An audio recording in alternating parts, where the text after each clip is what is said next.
तो साल था 2005 जब बॉलीवुड ने हनुमान एनिमेटेड फिल्म रिलीज करी थी और सारे बच्चों के डायपर फट गए।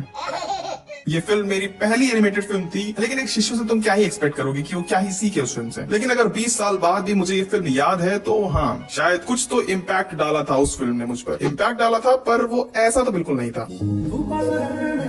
और फिर आई oh my friend Ganesha, return of Hanuman, और उसके बाद मैं बेंटन देखने लगा था। लेकिन दूसरी तरफ बॉलीवुड बहुत ही ज्यादा ऑब्सेस्ड हो गया था छोटा भीम के साथ। इतना तो चुटकी नहीं बावली थी इसके पीछे जितना कि बॉलीवुड वाले हो गए थे। इंडियन एनिमेशन में सिर्फ छोटा भीम की मूवीज पे मूवीज आ रही थी। सिर्फ 2012 में छोटा भीम की 5 फिल्में आई हैं और तभी ऐसी अफवाहें भी उड़ने लगी कि 2012 में दुनिया खत्म है, जो कि सही भी था। ऐसी फिल्में देखने से तो बेहतर है कि दुनिया ही खत्म हो जाए। फिल्म मेकर्स इंडियन एनिमेशन पर उतनी ही मेहनत कर रहे थे जितना कि अजय देवगन नाचने में करते हैं। और सालों साल कोई भी अच्छी एनिमेटेड फिल्म नहीं आई अंटिल महाअवतार नरसिम्हा। ये फिल्म अकेले ही अब तक की जितनी भी इंडियन एनिमेटेड मूवीज आई हैं उन सब से बहुत सारी चीजें बेहतर कर जाती है। कैसे? तो आज मैं इसी के बारे में बात करने वाला हूँ कि महाअवतार नरसिम्हा ऐसा क्या सही कर गई जो 99% इंडियन एनिमेटेड फिल्म्स नहीं कर पाई। तो शुरू किया जाए। देखो, हमें फिल्म के विजुअल से ज्यादा उम्मीदें थी नहीं, क्योंकि हम सब ने आदि पुरुष देखी हुई है। जब लाइव एक्शन बोलकर हमें एनिमेटेड फिल्म दिखा दी गई तो एनिमेटेड फिल्म कितनी बुरी होगी, इससे तो बुरा नहीं हो सकता ना। पर क्या ही विजुअल थे इस फिल्म के। ट्रेलर्स में विजुअल्स इतने अच्छे से निकल के नहीं आ पा रहे थे, बट एक्चुअल फिल्म जब मैंने देखी तो वो नेक्स्ट लेवल के थे। कुछ सीन्स तो इतने अच्छे थे कि तुम उन्हें वॉलपेपर लगा सकते हो। और इसी वजह से मुझे कहीं ना कहीं लग रहा है कि इस फिल्म का बजट 4 से 5 करोड़ तो बिल्कुल भी नहीं है, जैसा कि ये लोग बता रहे हैं। इससे तो ज्यादा ही है। अब कितना ज्यादा है ये एग्जैक्टली तो मैं तुम्हें नहीं बता सकता, बट एक अप्रोक्सीमेशन में जरूर दे सकता हूँ। रिटर्न ऑफ हनुमान जो कि 2007 में आई थी, उसका बजट था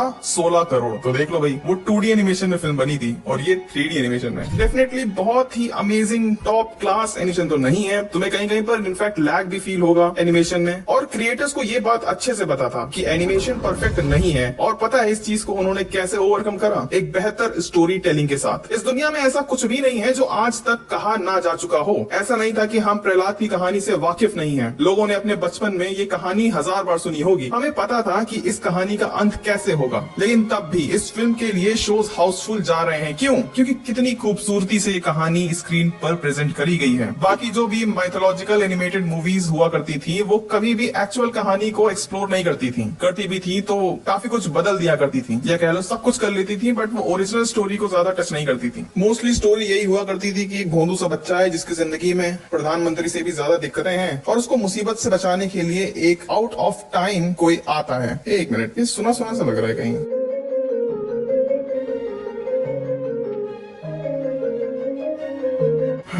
कॉपी कैट में जो कैट है वो बॉलीवुड ही है।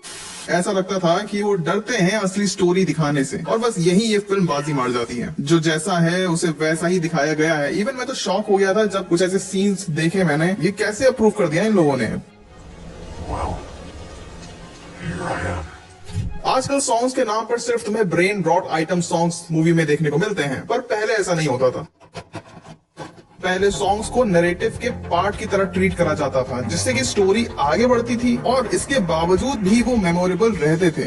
इवन आज भी कुछ ऐसे सॉन्ग्स हैं जो 2000s या लेट 2000s में आए हैं और वो आज भी रिलेवेंट हैं। पर मैं ये शर्त लगा सकता हूँ कि जो सॉन्ग तुमने 6 महीने पहले लूप पर सुना होगा वो तुम्हें आज याद तक नहीं होगा। क्यों? क्योंकि उस सॉन्ग का ना तो कोई मूवी से लेना देना था और ना ही उसकी स्टोरी से लेना देना था। वो बस रील्स के लिए बना गया था ताकि लोग उसको देखकर मटक सकें और ज्यादा से ज्यादा एंगेजमेंट मिल सके। इस मूवी में भी 3 से 4 सॉन्ग्स हैं। बहुत से लोगों को ये सॉन्ग्स अच्छे नहीं लगेंगे, पर ये सॉन्ग फिल्म की स्टोरी या तो आगे बढ़ाते हैं या तो किसी मोमेंट को ग्रैंड बना देते हैं। आई डोंट नो तुम में से कितने लोगों को याद होगा, पर पहले जब भी इंग्लिश एनिमेटेड मूवीज को हिंदी में डब करा जाता था तो उनके सॉन्ग्स को भी डब करा जाता था। और बस इसलिए नहीं डब करा जाता था कि करना है, पर उसके पीछे एक डेडिकेशन होता था, एक एफर्ट होता था। और इसीलिए कुछ ऐसे सॉन्ग्स हैं जो मुझे आज भी याद हैं और बहुत ही सोलफुल सॉन्ग्स हैं।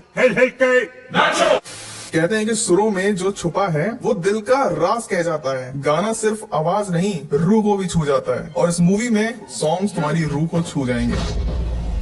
और आजकल लोग मार्केटिंग के लिए क्या कुछ नहीं करते हैं। मूवी के लिए ट्रेलर निकालते हैं, ट्रेलर के लिए टीजर निकालते हैं, टीजर के लिए प्रोमो निकालते हैं, प्रोमो के लिए पोस्टर निकालते हैं, कभी कभी तो गुप्त रोगियों को अस्पताल से थिएटर भी शिफ्ट कर देते हैं। पर होमली फिल्म्स ने ऐसा कुछ नहीं करा, सिर्फ एक ट्रेलर निकाला था और तब से लेकर अब तक बस एक ही है, ना कोई प्रमोशन। ऐसा समझो कि स्टूडियो ने सब कुछ ऑडियंस के ऊपर छोड़ दिया था। थिएटर में एक सीट छोड़नी है कि दो छोड़नी है कि पूरा खाली थिएटर छोड़ देना है। इनफैक्ट उन्होंने ये तक नहीं बताया कि ये एक एनिमेशन फिल्म है जो बच्चों को टारगेट करती है। जैसा कि इंडिया में माना भी जाता है कि अगर मूवी एनिमेटेड है तो वो सिर्फ बच्चों के लिए ही बनाई गई है, और इसीलिए पास में जब कभी भी ऐसी कोई मूवी आती थी तो उन्हें बच्चों को ही ध्यान में रख के बनाया जाता था और उसकी मार्केटिंग भी वैसे ही करी जाती थी। पर सच बोलूं तो आई डोंट थिंक कि ये फिल्म बच्चों के लिए है, एटलीस्ट 12 साल से नीचे के लिए तो बिल्कुल भी नहीं है, अनलेस एंड अनटिल उनको ट्रॉमा और मोर्टल कॉम्बैट के एक दो रेफरेंसेस ना चाहिए हो तो। इनफैक्ट मूवी की रेटिंग में भी ये साफ साफ दिख रहा है, पेरेंटल गाइडेंस लगेगी। बट भूलो मत, India is not for beginners. Last time जब मैं फाइनल डेस्टिनेशन देखने गया था, उसमें एक कपल 2 साल, आई थिंक 5 साल से नीचे था, वो बच्चा उसको लेके बैठा हुआ था। अब हर देश अपना कल्चरल हेरिटेज को मीडिया के जरिए दुनिया के सामने रखता है। अमेरिका अपने सुपर हीरोज को दिखाता है, जापान अपने एनिमेज से अपनी कहानियां सुनाता है और यूरोप कोहिनूर दिखाकर अपनी कहानियां बताता है।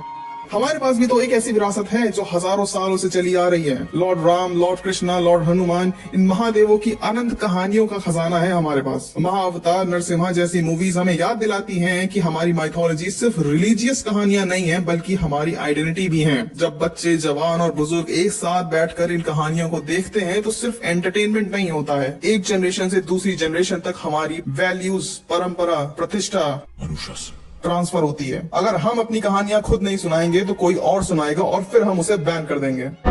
कहानियां सिर्फ कहानियां नहीं होती हैं, अपनी पहचान का नूर होती हैं। जो अपनी धरती से जुड़ा रहे उसकी रूह हमेशा मगरूर होती है। So that's it for this video. अब मैं जा रहा हूं अपना रिटेंशन बढ़ाने के लिए, क्योंकि